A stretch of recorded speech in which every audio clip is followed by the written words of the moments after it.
Good afternoon and welcome to Caretaker's Corner, where we discuss everything that has to do with caring for elderly and disabled parents, disabled spouses, and adult disabled children. My name is CJ and I'm here to try and help you out on this journey using the information I've obtained over years of having to be a caretaker. And I use the term having, but technically in every one of those instances I actually did make the conscious choice to be a caretaker. And it's a journey of love. That's what can be said. So I'm continuing. This is the second in what probably be a 5-part series on making the choice to be a caretaker. The questions that you need to ask yourself when you're making the decision on being a caretaker, when you've been put in the position where you may have an elderly parent who can no longer live by themselves, or your spouse is disabled and you need to know if you have the ability, you need to walk through whether you have the ability and resources for you to take care of them. And also with adult children, disabled children, you have to go through these same questions, especially the older they get. Taking care of a small child that is disabled has its own unique challenges. Taking care of an adult child has a whole nother set of challenges that a parent has to take into account. On my last video, I discussed the question, can you be a caretaker? And then I discussed the question, do you have the room to be a caretaker? And today my first question is going to be, what are your physical and mental and emotional limits? Can you handle the stress? Now this could probably be a whole video by itself. So being a caretaker, as I mentioned in previous videos, is extremely stressful. Not only for you, but for the person that you're taking care of. As I mentioned in the previous video, when you have a parent that you're taking care of, and you have to start kind of role switching, like people say, where you have to be more of the parent and they have to listen to you, that does not go over well. You're attacking what they feel, you're attacking their identity. They have built an identity around being a parent and being your caregiver and your provider. And you're having to switch that position. So you're totally tearing down their basic belief structure in themselves. And you have to be able to know, can you handle the stress, number one, of doing that? Because that's going to mess with you mentally too. And number two, of the lashing out that they're going to give you. They're going to try and make you feel guilty. They're going to get angry, and they're going to scream, and they're going to yell. And if they're physically violent, they could try and get physically violent. Are you ready for that? Are you ready for the decision you have to make if they start putting your health or the health of your family members in danger? Can you put them in a facility that can better provide for their needs? The other thing is, you've got to understand that you are looking at providing for their needs, not to try and handle and dissuade your guilt. Okay? People say they feel guilty because they had to put their parents in a facility, in a nursing home facility or a retirement home. And you've got to look at, okay, are you doing it because you're going to feel guilty if you do it? Or are you doing it because you truly believe you can provide the most care, that the best care for your parents? How long can you go and provide that care? Are you willing to give up your job? Are you willing to give up your freedom? Can't go on vacations. You can't take overnight trips unless you have somebody that can come in and take care of them. You can't make long-term plans. This is if you have a disabled spouse also. For Barbara, when we make long-term plans, we have to take into account that we might have to cancel at the last minute because she's not able to do them. Are you going to be comfortable doing that? Because that's a big thing. Can you handle the stress of change? If there's one thing that I can tell you will happen, Things will change constantly. Case in point, at my house here, where I live with my two best friends, we've had to rearrange the entire house. One, to set Barbara up in the living room because she can't do stairs. And then one of my best friends, Robin, broke her foot. So we had to tear out the dining room and move that all around so that we could put a bed in the dining room because she couldn't go upstairs with a broken foot. And we're going to get ready and do some more rearranging because Barbara's going to have surgery coming up, and we need to make it so that it's most convenient for her to be able to get around the house. Are you able to make change like that? Can you handle that stress? I know I really have difficulty if my schedule changes. I have a schedule that I try to keep as routine as possible, not only for me, but for Barbara. And when I was taking care of my dad, for my dad, that way especially if memory's an issue, keeping a schedule as close to the same as possible is best for those that you're taking care of.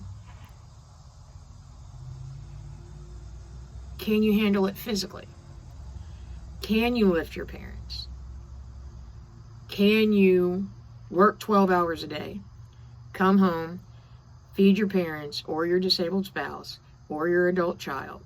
Can you take care of them, go to bed, get up, feed them, feed yourself, get yourself ready for work, and go to work? I work at a job where over the last 9 years, I've gone from working 12 hours a day, 7 days a week, to now I work 11 hours a day, 5 to 6 days a week.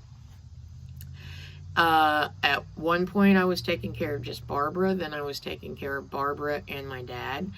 When I first got the job, I was taking care of Barbara and her dad. So the question is, can you physically do that? Can you cook meals 2-3 times a day, every day? Will you have to quit your job in order to do that? If you quit your job, can you still do that? Are you able to bathe your parents? Are you able to bathe your spouse? Are you able to take care of bodily fluids? And I'll let you know, everybody knows that's my limit. I can't do bodily fluids. And it's not like, oh, I won't. It's, oh, I'll get sick and puke all over the place. I'm not even good at taking care of my own bodily fluids, okay? I can't get sick. I can't clean it up. I just continue to get sick. It is not something that I can physically control. And trust me, I know this. Everybody that knows me know this. So what is your limit? Can you handle bodily fluids? Can you handle the responsibility of making sure everybody gets their medicine on time? That everybody's checking their blood sugar if they have to check their blood sugar? That they're getting their medicine for their blood sugar? Do you mentally feel and emotionally feel that you can handle paying attention to somebody enough to realize if there's a problem with their medicine? I know, like, with my dad, if he started talking, if he got where he was talking funny or like he was drunk, I knew he probably had a blood sugar issue and I needed him to check his blood sugar. I knew that every time they changed his medicine, we were probably going to have issues where I was going to have to go and take care of him. He was going to fall. He was going to roll out of bed. Something was going to happen. Something I didn't know. He was on potassium. Well, they took him off potassium, and within a few months or a few weeks, it was like maybe 4 weeks, maybe a month, he started having seizures. He'd never had seizures ever in his life. But it was an issue with the potassium, and we did not know that.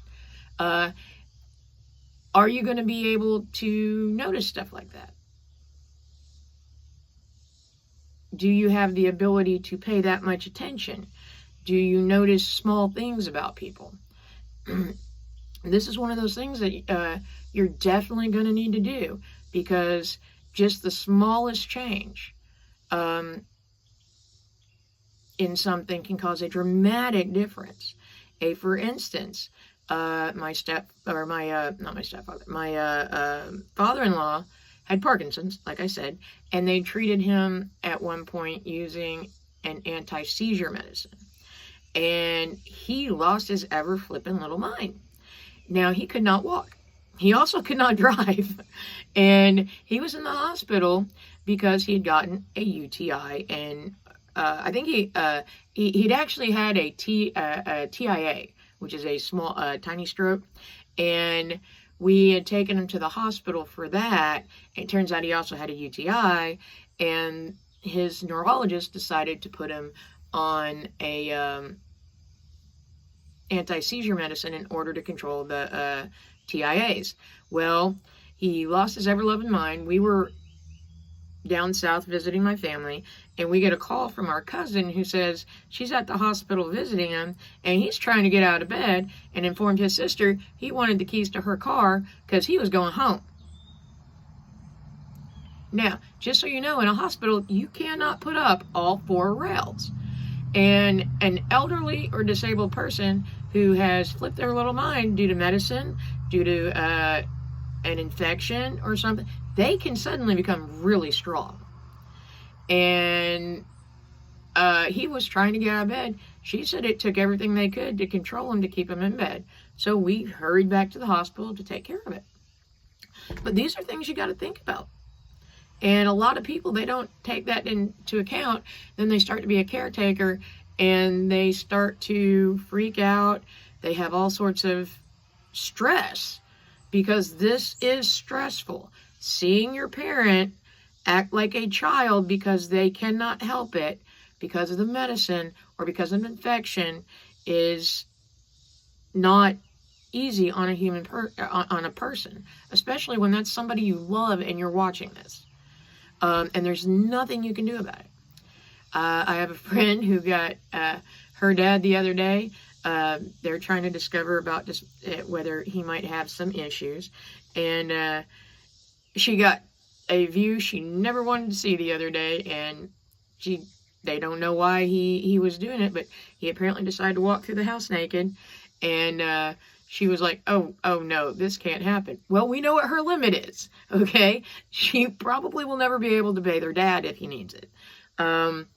And luckily, she has a very loving husband who helps out tremendously when it comes to her father. So they were able to take care of that situation. But these are things that can cause extreme stress, and you got to know if you can handle that level of stress.